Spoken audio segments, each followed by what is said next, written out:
Hi, this is Gerri on the Prairie. It's nice to see you again. I want to talk about car repair. Ting ting, swoosh, swoosh, bum bum. What are those sounds coming out of my car? What is that? It's been there for 10 days. Swish, swish, ting ting, bum bum. And it only occurs when I'm going over 30 miles an hour. What could that possibly be?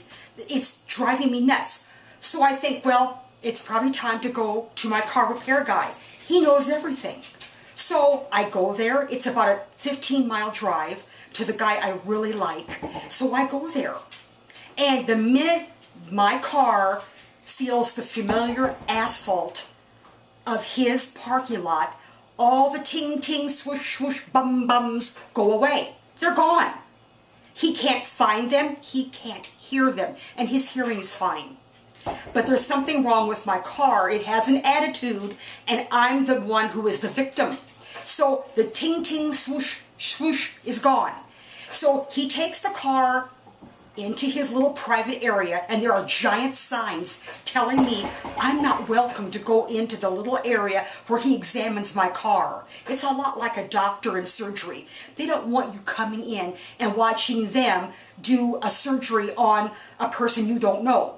And the same thing with your car. Even though it's your car, they don't want you there asking silly questions while they're fixing your car. So you're supposed to stay out in the waiting room, which is probably as small as a closet, and it has coffee that was made 3 days ago.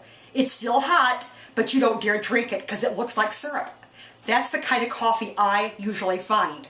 So I sit down with a 1983 copy of some nature magazine that they subscribe to in that year, but it's still in the waiting room. Isn't that fantastic?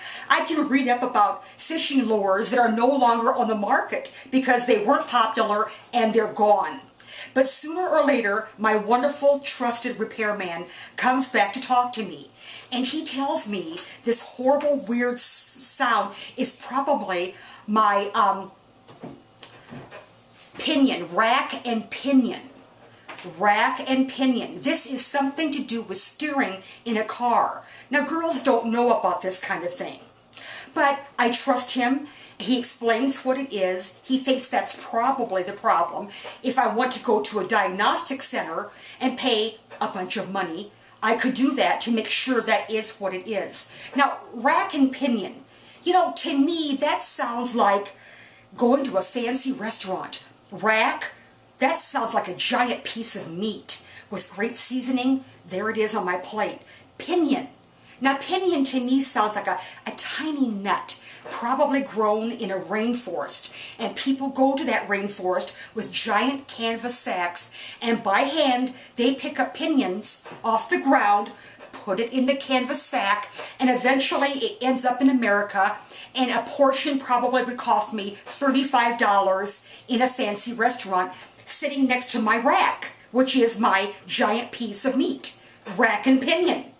And this whole meal, without wine, will probably run me $135. But there's your rack and pinion. Have a nice meal. Well, anyhow, the mechanic tells me this rack and pinion is indeed my steering, and he wants to fix it. But the money he's mentioning, way out of my ballpark. So I thank him, and I leave, and I go home to transfer money. We're maybe a half a block away from his parking lot, and I hear swoosh, swoosh, ting, ting, bum, bum. The sounds are back, and so is my insanity. But that's how life goes, right? This is Gerri on the Prairie, wishing you a very good day. And remember, humor is the cure for everything. Try to smile more, be less grumpy, be a happy person, and just be happy you're here. Love ya. Until next time, I'm Gerri on the Prairie. Thanks for stopping in.